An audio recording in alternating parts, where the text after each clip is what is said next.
तपाईहरुको बाइक होस् या स्कुटर हैन बाइक स्टार्ट गरिसके पछाडी चाहिँ तपाईहरुको स्टार्टमा नबस्ने झ्याप्पै बन्द भइराख्ने समस्या चाहिँ के कारणले हुन्छ हैन धेरै जनाको बाइक होस् या स्कुटरमा चाहिँ यस्तो खालको समस्या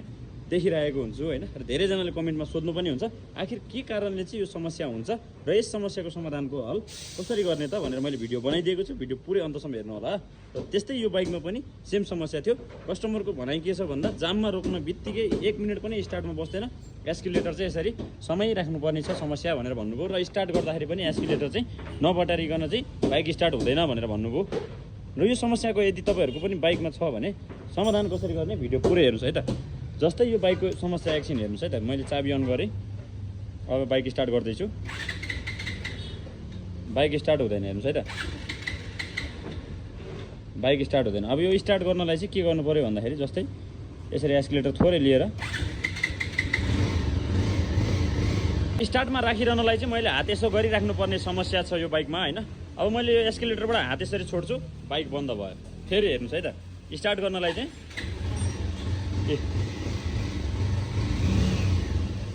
एस्केलेटरबाट हात छोडे बाइक बन्द भयो अब यो समस्याको हल यदि तपाईहरुको पनि छ रहेछ भने चाहिँ कसरी समाधान गर्ने भिडियो पुरै हेर्नुस् है त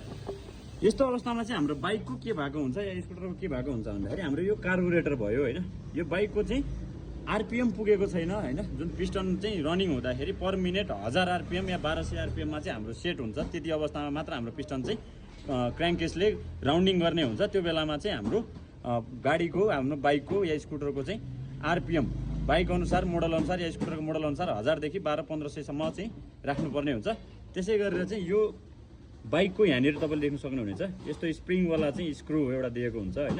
यसलाई हामीले यहाँबाट यसरी सजिलै एडजस्ट गर्न सक्छौं यसलाई यसरी चाहिँ हामीले कस्नुपर्ने हुन्छ यसरी कस्दै गए पछाडी चाहिँ यसरी कस्दै जानुपर्ने हुन्छ यसरी कस्दै जानुपर्ने हुन्छ जति कस्छौं त्यति रेस हाई हुन्छ यो बाइकको हेर्नुस् है त म अहिले चाहिँ यसलाई सुरुमा कस्दै छु र त्यसपछि चाहिँ रेस धेरै भयो भने यसलाई चाहिँ एडजस्ट गरेर म घटाउँदै छु अब म बाइक स्टार्ट गर्न गइरहेको छु हेर्नुस् है त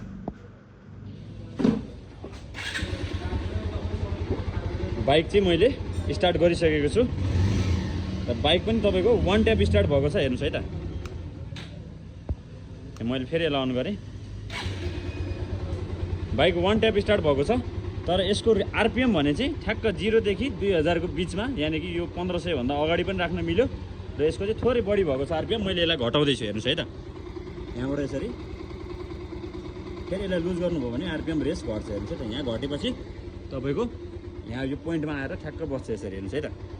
यसको आरपीएम एकदम सेट भइसकेको छ र अब फाइनली बाइकको चाहिँ समस्या समाधान भयो कि भएन हेर्नुस् है त चाबी अन गर्यौं